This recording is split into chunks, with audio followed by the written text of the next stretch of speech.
to put a final bell on 2015, I'm going to be going through the rest of gaming.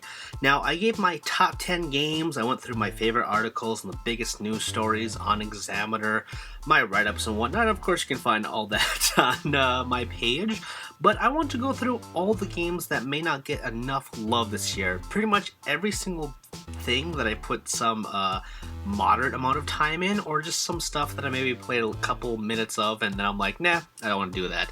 So I'm going to go through quarter by quarter, and it's going to break out into a 4-part podcast video series pretty much, with footage and all that good stuff.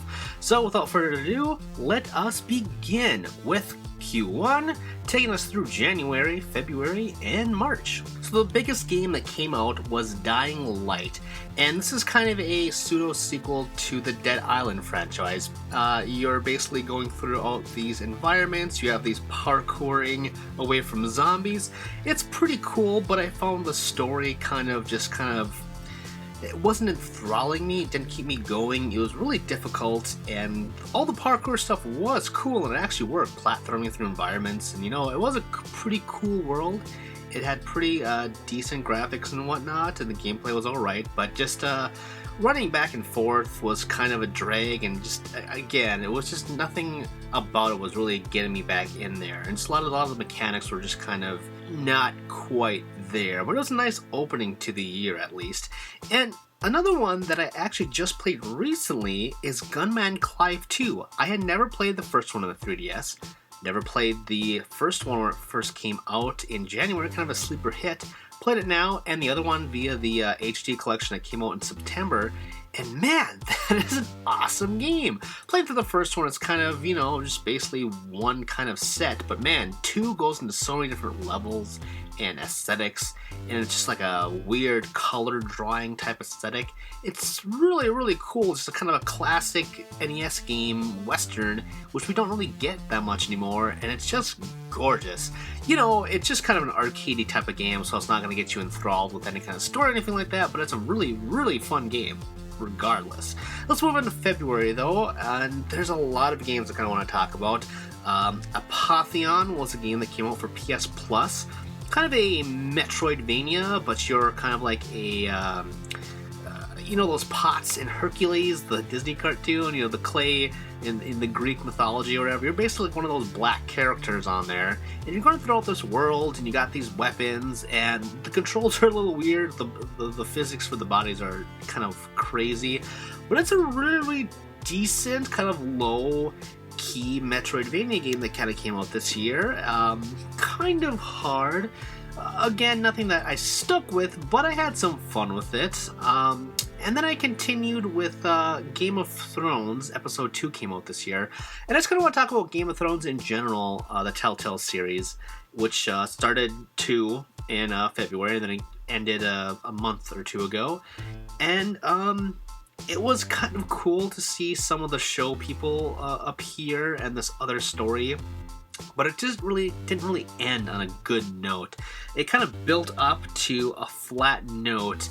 I feel like they wanted to do one season and then it was popular, so they kind of changed the ending. It's a really bit of a letdown. If it had built up to like a huge epic conclusion, I think I would have liked it a lot more, but because it just ended on a flat note and nothing really happened, I can't, it's okay, but I can't recommend it too much. The same goes for Evolve, which I'm not really into multiplayer games that much, but this one seemed interesting, but after playing it, it really feels like there should have been a mode on another game. Evolve should have been about these hunters going after these big beasts in some kind of huge campaign. And there are kind of training campaign levels, but the huge focus here is multiplayer. And, if it had some kind of story behind it, it would be cool.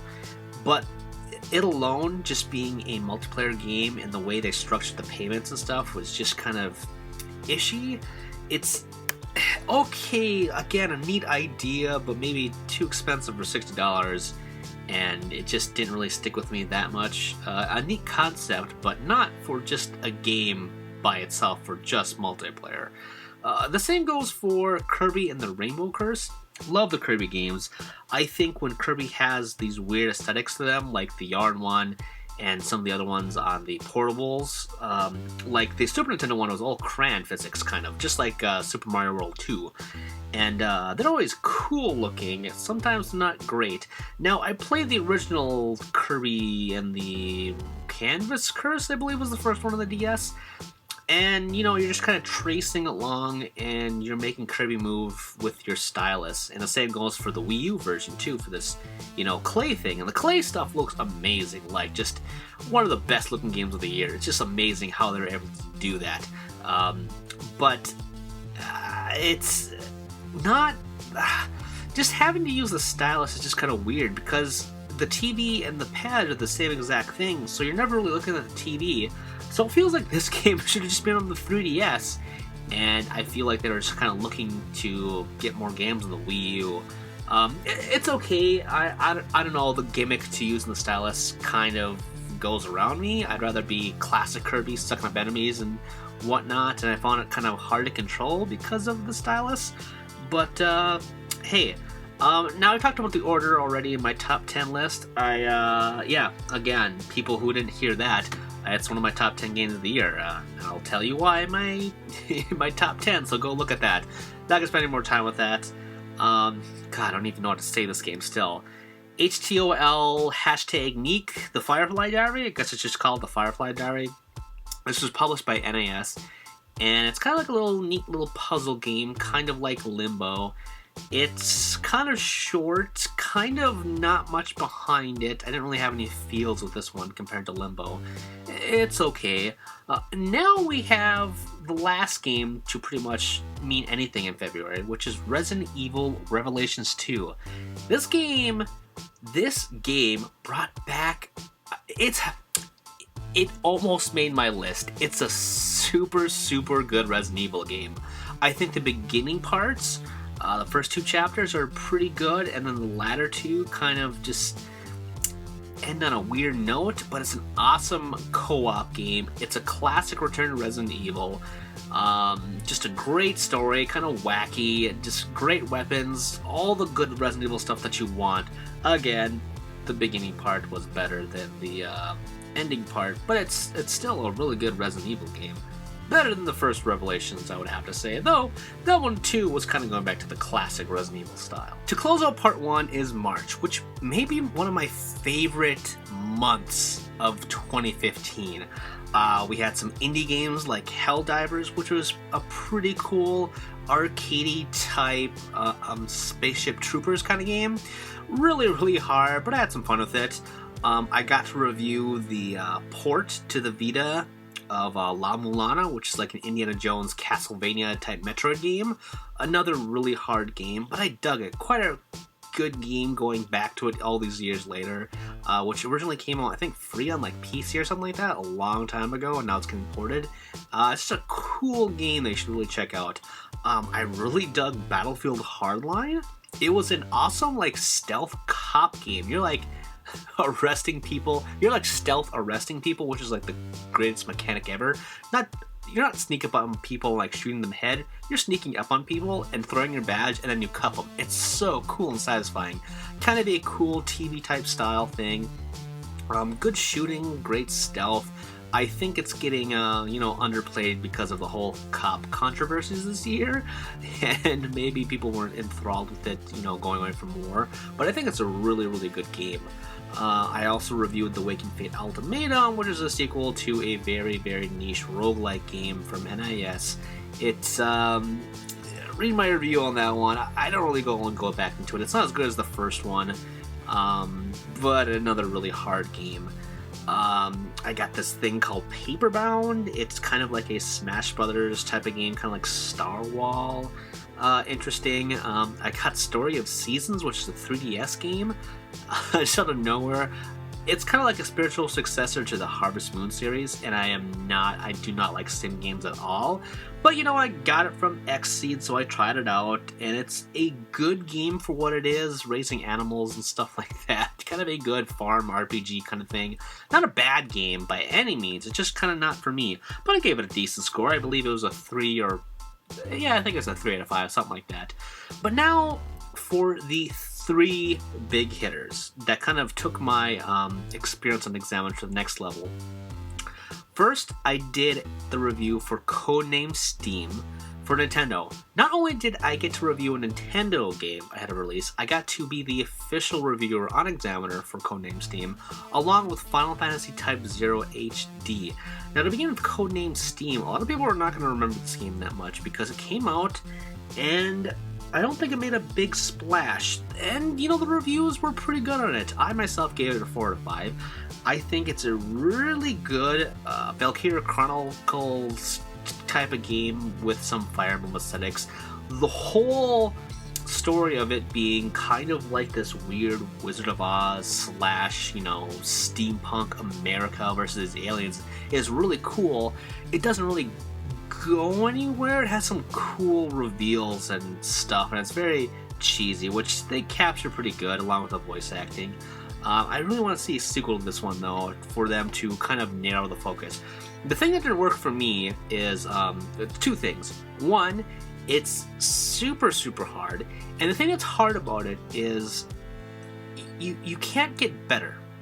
With games like Fire Emblem, which are hard games, and other strategy RPGs, you can get better because you earn experience, and if you can't get it, you just gain levels, and then you become stronger in order to beat the missions. Now, with Code Name S.T.E.A.M, you earn these coins that basically unlock different weapons. But these weapons aren't more powerful than any other weapons, they're just more strategical. You know, maybe a machine gun will work better in this area, or maybe a crossbow will work better in this one because they have certain, range techniques and stuff like that, or bigger spreads of weapons and whatnot. And you get all these characters and they have all these unique aesthetics, which help a lot with the battlefield, but you don't gain levels at all. So you're as good as you are at the beginning of the game. You may get different equipment, but it's not gonna help you out necessarily. It's just what kind of strategy you want to implement. And that was kind of my big gripes with the whole thing, was just the way that it was mechanically implemented. Again, a good game. It'll be very frustrating for some, but I don't think it should really be swept underneath the rug. And it was like one of Nintendo's first new IPs in a long time. That and Splatoon, which I'll talk about later. But yeah, I think it's a pretty good game that a lot of people will kind of ignore, but I think it's definitely worth it. Now, the other game I got to review for Examiner, which I said before, is Final Fantasy Type 0 HD, and I talked about this in Axiom Verge and Bloodborne in my top 10 games list, so I'm not going to go into them again, but I just want to talk about how important that Axiom Verge and Final Fantasy Type 0 for me. Type 0 was a good game, and it was awesome that I got to review a Final Fantasy game, especially of being a fan for a very long time as a kid growing up. It was kind of the cool thing for me to review it officially for Examiner, and not just on my own time, The same goes for Axiom Verge. I think I didn't review it specifically for Examiner, but I was in the trailer for the launch trailer for Axiom Verge, and I was smushed between Jeff Gersman from Giant Bomb and Jeremy Parrish from US Gamer, and I am just two fans of them as well growing up. I really dug their style and their writings and their video things growing up, and this is kind of why I wanted to go into the games journalist stuff, and to see me in between those two was amazing. A little disappointed that my name wasn't on there just from Examiner, but hey, it's my quote. You can read my review of it, and you can see it's me. But it was just a nice end to a rough but good month for a lot of different things. Some personal issues in there, but yeah. So that's part 1. Let's move on to part 2. Boom, ba-jack, boom, boom, ba-jack, boom, ba-jack, boom, boom, ba-jack, boom, ba-jack, boom, boom, ba-jack, boom, ba-jack, boom, boom, subscribe, boom, ba-jack, boom, boom, ba-jack, boom, ba-jack, boom.